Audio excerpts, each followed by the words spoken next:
distance and time. So we give off these cues, but what we also do is we look for cues in the environment to say, do we trust this person and do they trust us? And so what are some of the cues that you can bring in to signal that people are in your in-group? And I'll give you some examples of this. I'm wearing white shoes, you're wearing white shoes. Guess what? We automatically feel more connected.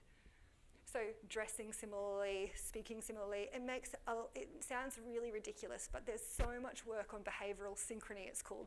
So much so that even they looked at this before what's happening in Israel and Palestine, but they, a few years ago, looked at behavioural synchrony between Palestinians and Israelis. And in order to get them to cooperate more, when they actually, I'm going to go here, hold on. When they actually, I can't do that, I've got to go this way. Here we go. When they actually sit more similar, they were more likely to get along and more likely to feel like they're in group and work together.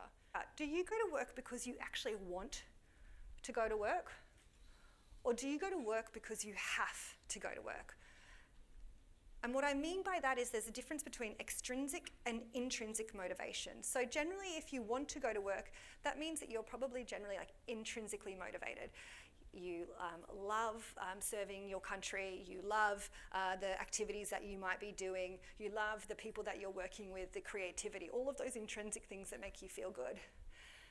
If you have to go to work, that is because you love generally the superannuation, or you have to pay your mortgage, or you have to, it's for the pay, right? Or maybe it's for the free food. Really interestingly, there was a study done by behavioural scientists that looked at what was more motivating for people. Was pizza more motivating in terms of productivity? Was a text saying well done more motivating? Or was a bonus, in this case it was $30, not that big in terms of, but still, everything counts, or a bonus of $30? What do you think would motivate you, curiously? What actually really motivates you is generally a text saying well done. The sense of belonging, the sense that you have had service, the sense that you have meaning, the sense that you have purpose, which has come up continuously. There are 4 things that a team needs to be motivated. 1, having a level of autonomy, so a freedom to make decisions. Another one, capability. You've got to continue to develop and continue to build, and if you don't have these, then you're just generally not happy. The third is a sense of belonging. I did notice that most people have camaraderie, but it feels like it's camaraderie in their small circle, not camaraderie, within the organisation, not a sense of belonging. And the last one is purpose.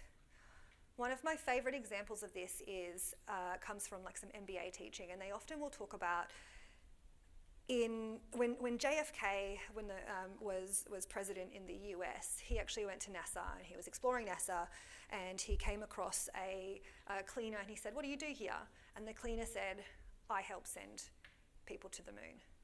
Right? And that's what you want. We want to come back to that general great sense of purpose, but make sure the values and the alignment happen as well.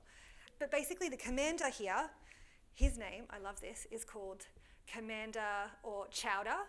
And I love this because he's got a name that says Chowder, and what he does with his troops is he brings them to the bridge and gives them food, like chowder, terrible joke, behavioural scientist, not a comedian, and he takes pictures and he sends it and he puts it on social media. I know that there can be complexities around this, but look what happens. This is a message from, I'm assuming, his mum or his dad saying, "This is my boy, oh my God, thank you. Seeing his face brings tears to my eyes, thank you." In something like the defence, we're often driven by service. How do we bring back that sense of camaraderie, that sense of service when we're just doing routine jobs and actions? And also, how do you bring the engineer that's probably generally like at the bottom of the ship to the forefront to actually show them that they have meaning?